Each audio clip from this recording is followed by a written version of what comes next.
जयपुर के कृषि पंत भवन में सांसद राहुल कसवा के नेतृत्व में 21 सदस्यीय प्रतिनिधिमंडल ने किसानों के बकाया 500 करोड़ रुपए के बीमा क्लेम, डीएपी यूरिया की किल्लत, एमएसपी पर खरीद, बीमा पोर्टल त्रुटियों और कृषि कनेक्शन जारी करने जैसे मुद्दों पर 2 घंटे चर्चा की।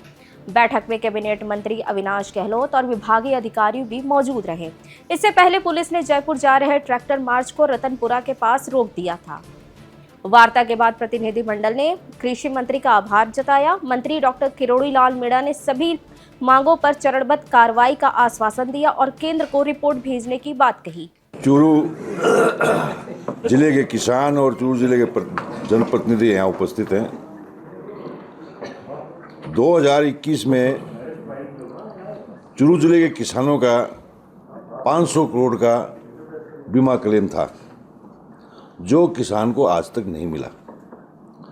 उसके लिए 2021 से 2025 तक लगातार इसके लिए हमारे किसान संगठनों द्वारा, हमारे जनप्रतिनिधि द्वारा बार बार सरकार के सामने बात रखी और महीनों महीनों धरने चले, प्रदर्शन चले, लेकिन किसी नतीजे पे नहीं पहुंचे।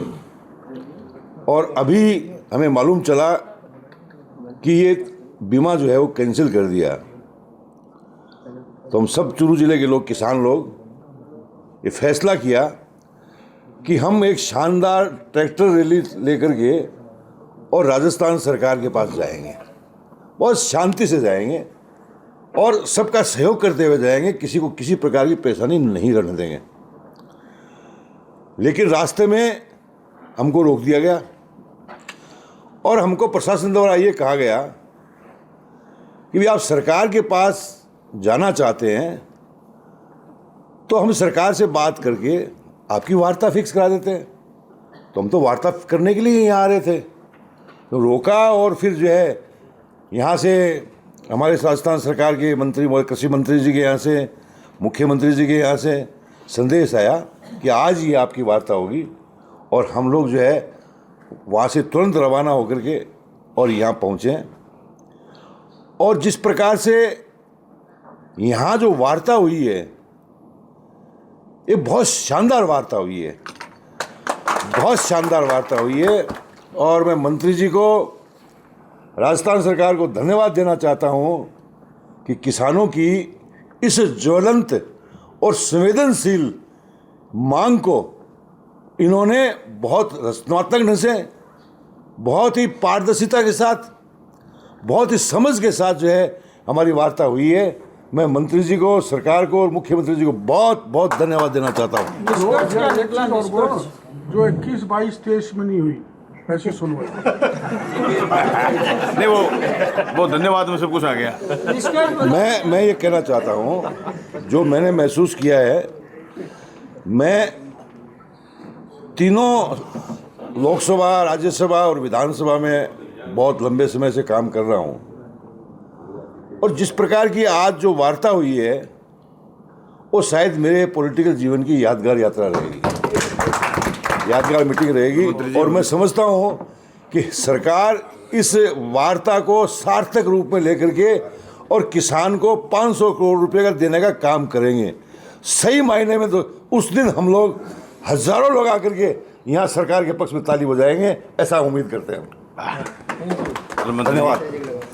माननीय सभी विधायक कृष्णलाल जी भी मौजूद हैं और माननीय सांसद महोदय दर्जनों किसानों के साथ अपने चूरू की समस्याओं को लेकर आए हैं, जिसमें बीमा क्लेम, जल जीवन मिशन की प्रगति के बारे में और फर्टिलाइजर की अवेलेबिलिटी, पीएम धन धान्य योजना से संबंधित, और ये जो एमएसपी का टोकन की कुछ शिकायत इन्होंने की है। एक आरडीएसएस जिसको भारत सरकार पैसा देती है, और ये भूल गए शायद इन्होंने एक झींगा मछली के बारे में, ये हमको एक पत्र देंगे ताकि हम भारत सरकार को पत्र भेजेंगे। बड़ी सौहार्दपूर्ण वातावरण में चर्चा हुई, विस्तृत चर्चा हुई। और ये पूरी तरह से संतुष्ट हैं। इसमें दरअसल में जो इनके मामले की पेंडेंसी है, उस पत्रावली को हम माननीय मुख्यमंत्री जी के पास भेजेंगे, वहाँ से अप्रूवल लेंगे और उनकी अनुमति के बाद जो SGRC बनी हुई है और स्टैक बनी हुई है, वो गहराई से उनका अध्ययन करेगी। और आप जानते हैं कि SGRC की मीटिंग की कभी आप आओ, उसकी भी जानकारी कभी हम आपको अलग से देंगे। बड़े एक एक किसान की बड़ी ढंग से सुनवाई होने के बाद निर्णय किया जाता है। क्वाजी जुडिशियल बॉडी होती है, तो सुनवाई करेगी और इनके जितने भी जिनाइन मामले हैं उनका भुगतान किया जाएगा। जो नीचे के स्तर पर किसान महरूम हो गए हैं, उनको लाभ देने की पूरी कोशिश करेंगे। ऐसा ही यार कौन बोला? ऐसा यार ऐसा ही यार बोलेंगे तो अभी हल्ला करेंगे। नहीं सर, यहाँ कांग्रेस के 4 तो MLA हैं, 1 MP है। वो पोर्टल जो फसल बीमा में पोर्टल पर आपने एक बहुत शानदार बात कही है। 1 लाख के करीब किसान पेंडिंग है चूरू जिले की, जिनका पोर्टल में नाम गलत दर्ज हो गया, वो भी आपने कहा है कि ठीक करवाएंगे। वो बहुत बड़ी बात है। पोर्टल में 1 लाख कोई गड़बड़ी हो गई जो है करीब 72,000 चूरू के लोकल पूरे राज्य के उस पोर्टल में जो है ये हम सुधार करेंगे। नाम है किसका, चढ़ किसका गया, ये है ना पटवार मंडल मिसमैच है, तो उसमें सुधार करेंगे, उसको चुस्त दुरुस्त करके जिला कलेक्टर को पत्र लिखेंगे ताकि सही हो सके। यूरिया DAP इनके पर्याप्त है। शोर मचाना इनकी आदत में है और मचाना भी चाहिए। डेमोक्रेसी में हमको भी जगने का मौका मिलता है, किसान भी जागता है। मैं तो इसको पॉजिटिव लेता हूँ। इनके एक रैक जो दूर लगती है उससे 3 जगह के सुजानगढ़, रतनगढ़, बीदासर, वो दूर पड़ता है, तो वहाँ पर्याप्त सप्लाई नहीं हो पा रही, तो हम वो नागौर से सप्लाई कराएंगे ताकि इनका समाधान हो। एक कुंभाराम जो केनाल भूमि अवाप्ति का मामला है, हालांकि हमसे रिलेटेड नहीं है, ये भी माननीय मुख्यमंत्री जी के स्तर पर जाएगा, तो इसका आर्बिट्रेटर कलेक्टर होना चाहिए। ऐसे इनकी मांग है, वो पुरानी मांग है, ये हम मुख्यमंत्री जी से बात करेंगे और ये संभव है, हो जाएगा। एक ऐसा ही भर्ती रद्द को लेकर हो गई।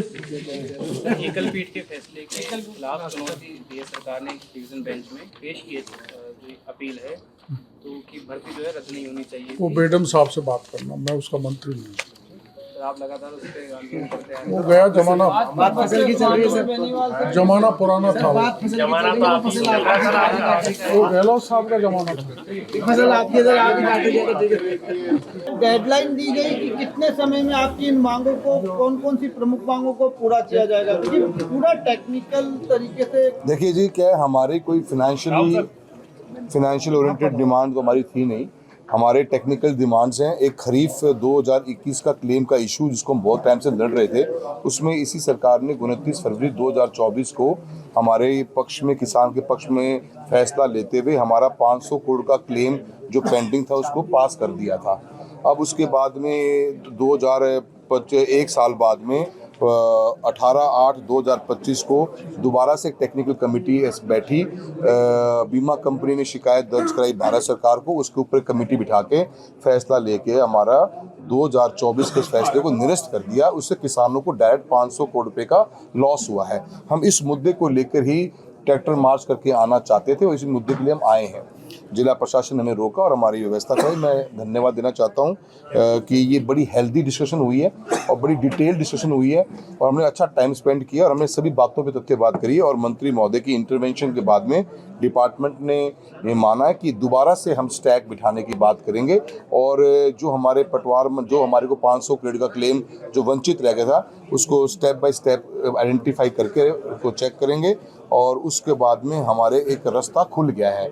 हम आज की तारीख में हमने एक पॉजिटिव स्टेप लिया है और ये मीटिंग्स होने के बाद में जो हमारे 500 करोड़ का लॉस जो बिल्कुल बंद हो गया था, अब हम उसका हमारा एक वे खुला है। ये हमारी बहुत बड़ी विक्ट्री हम इसको मानते हैं इस मीटिंग से, और मैं मंत्री महोदय का बहुत बहुत धन्यवाद देता हूँ कि एमएसपी यूरिया डीएपी देखिए जी क्या बाकी नीतिगत एग्जीक्यूशन की प्रॉब्लम्स हैं कि डिस्ट्रिक्ट में पोर्टल नहीं खुला तो हमारी मूंग की परचेजिंग नहीं हो पाई और मूंगफली की परचेज नहीं हो पाई, उसमें करप्शन बहुत है, कुछ एग्जीक्यूशन प्रॉब्लम्स है। उसके लिए मंत्री जी ने गाइड भी किया है और स्टेप बाय स्टेप, जैसे जल जीवन मिशन में चूरू जिले में 70 करोड़ रुपए की पेंडेंसी है, डेविएशन आ गया बजट के अनुसार। बजट हमारा करीब 400 करोड़ रुपए का था, 70 करोड़ कम पड़ गए। अब उसके कारण SLRs जो होती हैं, सेकेंड लेवल रिजर्वायर हैं, वो जुड़ नहीं पा रहे। अब उसके लिए मंत्री वो पैसा की फाइल घूम रही है 2 साल से, तो मंत्री महोदय ने इंटरवेंशन किया है, प्रॉमिस किया है कि जल्दी उसको पैसा निकल जाएगा तो हमारे वो जल जीवन मिशन का काम पूरा हो जाएगा। ऐसे हमारे पोर्टल का इशू है, MSP में हमारे पोर्टल पूरे नहीं खुले और पोर्टल न खुलने के कारण किसानों को 25% का ही परचेसिंग गवर्नमेंट ऑफ इंडिया करती है, तो हमारे 10,000 से कम पोर्टल रह गए हैं, ज़्यादा पोर्टल रह गए, टोकन्स रह गए हैं। वो टोकन खोलने का भी आश्वासन सरकार ने दिया है। हमारा एक नौहर फीडर का इशू था, नौहर फीडर के अंदर 120 करोड़ रुपए की DPR बननी थी state government of Haryana Rajasthan की पार्टनरशिप में, जो भारत सरकार फंडिंग कर रहा है। अब उसको प्रोजेक्ट को एग्जीक्यूट हुए 2 साल हो गए, वो DPR ही बन के तैयार नहीं हो रही। तो एग्जीक्यूशन के प्रॉब्लम्स को लेकर ही हम आए हैं। हम कोई फिनेंशियली, हाँ एक हमारी फिनेंशियल डिमांड जरूर है कि जो भी मुख्यमंत्री की खुद की घोषणा है, चूरू के अंदर एक एलिवेटेड रोड बनाने का प्रोग्राम था, उसके अंदर कॉन्ट्रैक्टर ने काम चालू कर दिया है, उसको हम रुकवाना चाहते हैं। और एलिवेटेड रोड जो CM महोदय की खुद की प्रॉमिस किया हुआ है चूरू के अंदर, वो हमारा 70-80 करोड़ रुपए का एक सैंक्शन आ जाए तो डिस्ट्रिक्ट के अंदर एक अच्छी रोड बन जाए। अदरवाइज वो रोड पुल नीचे उतर रहा है, 50 मीटर बाद पुराना पुल दोबारा चालू हो रहा है, वो हमारे लोगों की लाइफ की न्यूसेंस बन जाएगी। इसके लिए हमने एक जरूर डिमांड करी है, वो भी सरकार की घोषणा है।